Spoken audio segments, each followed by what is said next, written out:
This is how to sand and polish an aluminum tank on an S1000rr without even taking it off the bike.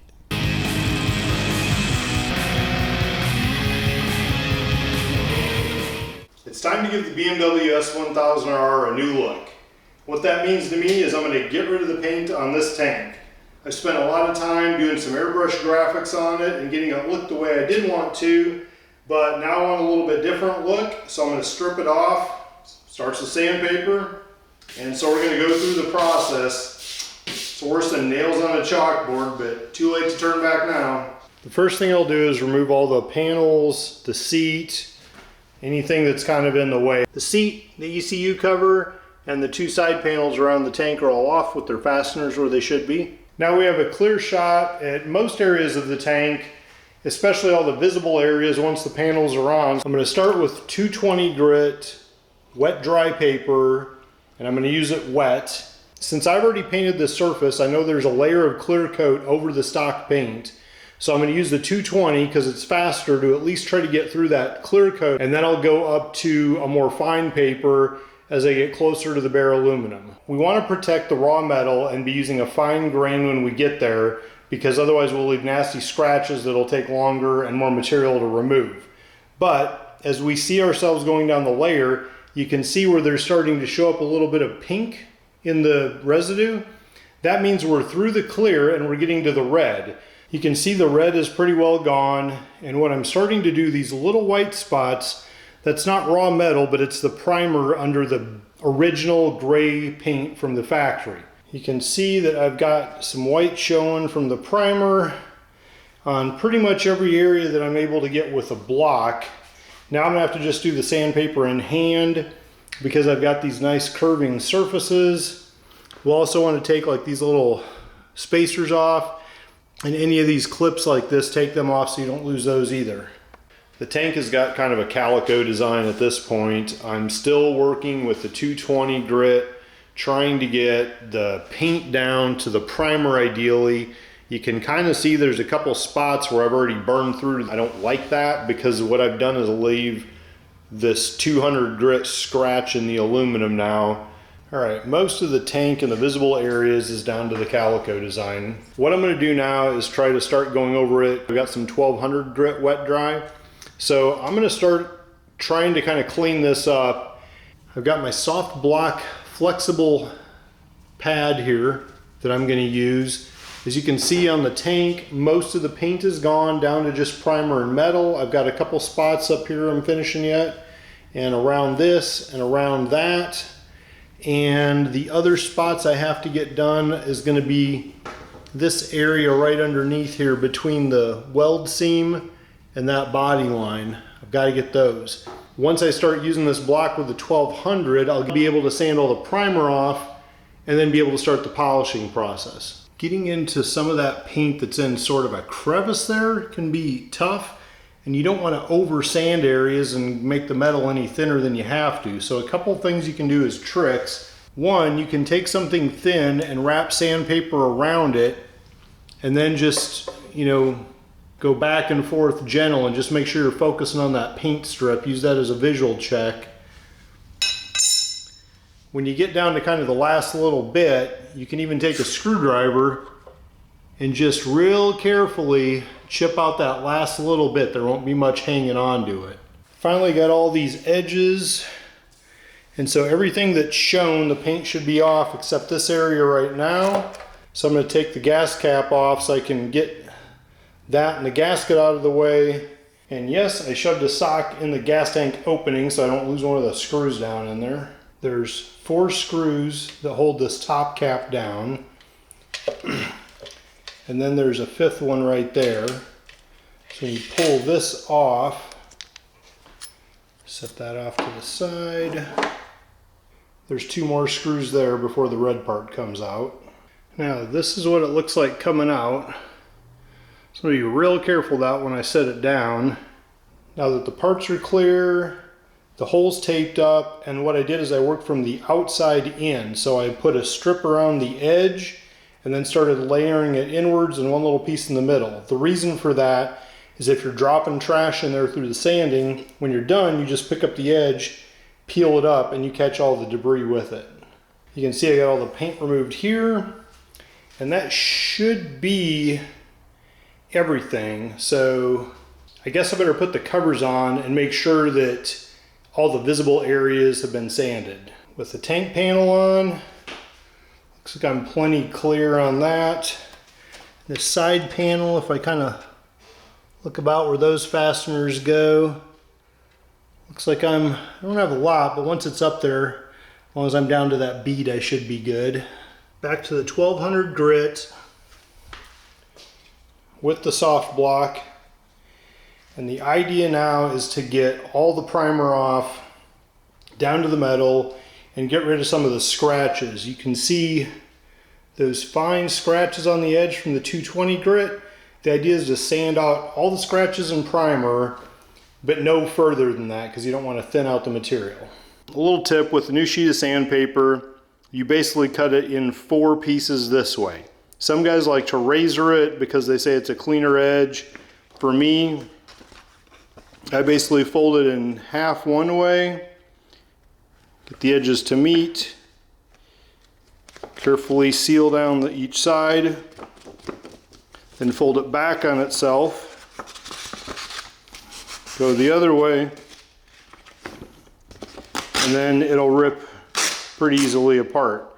And again, some guys don't like, they say that jagged edge will affect your sand finish. I haven't had a big problem with it anyway. And then you just do the same process in each of these, and you end up with your 4 sheets. It'll fit on your sanding block, or you can tear them in half to do them by hand for the finishing stuff. This is what we want, to have the primer off. All right, I've gone over everything. All the little paint chunks, primer chunks everywhere are gone.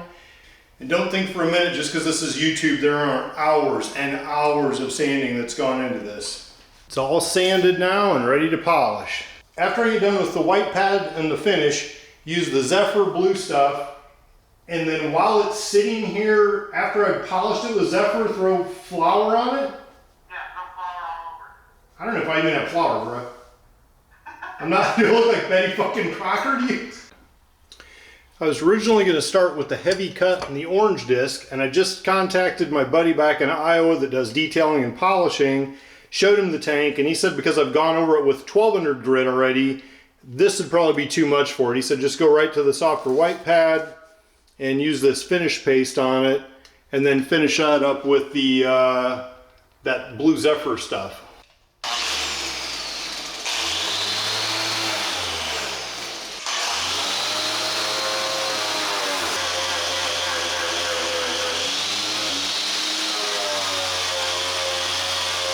That sure didn't take long. Look at how this looks on top.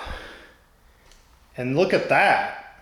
After barely going over with it. I guess you have to be really careful not to burn through the metal, but dang. I've had that grinder since about 2002, and today of all days it decides to die. The new Makita grinder shows up, thinking everything's good. I can finish polishing over lunch hour today, but the old shaft is a different size than the new one, which means I can't use my spacer that I had for the pad, which means that's gonna be a little bit tight for my hands, and I hope I don't burn a hole in my hand.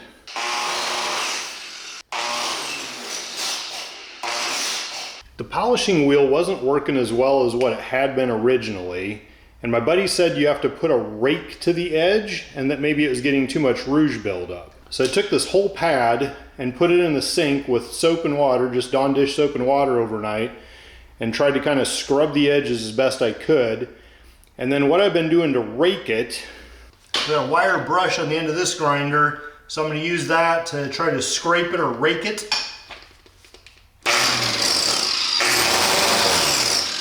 Now that I've got it raked, I just want to get some more rouge on it before I hit the tank again.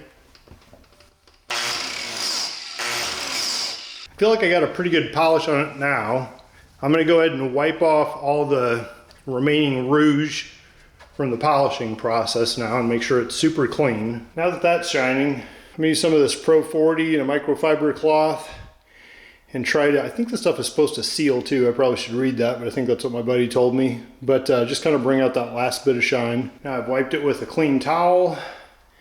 And so it's going to be okay to start putting my pieces back around it. Time to put this piece back in. Making real sure not to lose anything down the pipe. Maybe I should put that sock back in there. So you put these 2 screws in first, then this top one, and then we'll put those 4 in mating to those holes. Don't forget your gasket and make sure it's properly aligned with that opening back there. Then put the cap in and use those 4 holes with your last 4 screw holes in the red part. Again, I recommend a sock down the hole so you don't lose a screw into your gas tank. Screws are all tight. Make sure that gasket's in place. Pop it down. Starting to look like a gas tank. If you think back, there's a little rubber bumper right there to keep the plastic panel from hitting the metal or the paint before. And I don't have the exact thing, but I've got these and they'll serve the purpose. Eventually I'll probably try to find some more of those. First we'll put those 4 clips back on the tank on the different tabs. One of the clips goes here on the tank. The other one goes right there on the tank. No clips go here. And they're the spots where you screw the middle one on the side piece and the top one.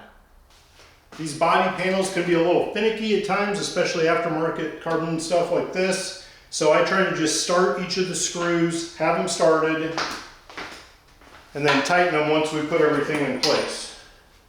When you're putting this top piece on, it has to kind of fit in place and sit nice on each of the sides. So what I usually do is start that front screw first, and then I'll start each of the 3 on each side. And then slowly make sure everything's fitting together and tighten them down evenly. I'm using an HP seat on this bike. The normal stock one would have 2 bolts here and here. This one just has 1 in the middle. It's back together. Now that the panels are back on and the seat, you can see that we don't have any exposed paint. I got everything that's needed to be taken off for what we'll show. This was a shortcut. As I mentioned, I'm on a bit of a time crunch with this project, so I just wanted to get the visible part polished, and at a later date I'll do a second video where I actually take the whole tank off, show you how to do that, and get all the paint off the parts that you can't see just for completion. And that's how you take the tank of your BMW S1000rr and make it shine without even taking it off the bike. Going for the first ride of the new year. 60 degrees out, all bundled up, good to go. And this is what happens. All these scratches when you wear a new suit on the bike, you're sliding around the tank and it's got exposed buttons. Son of a bitch. Subscribe to my YouTube channel below and let's celebrate turning fuel and air into adrenaline.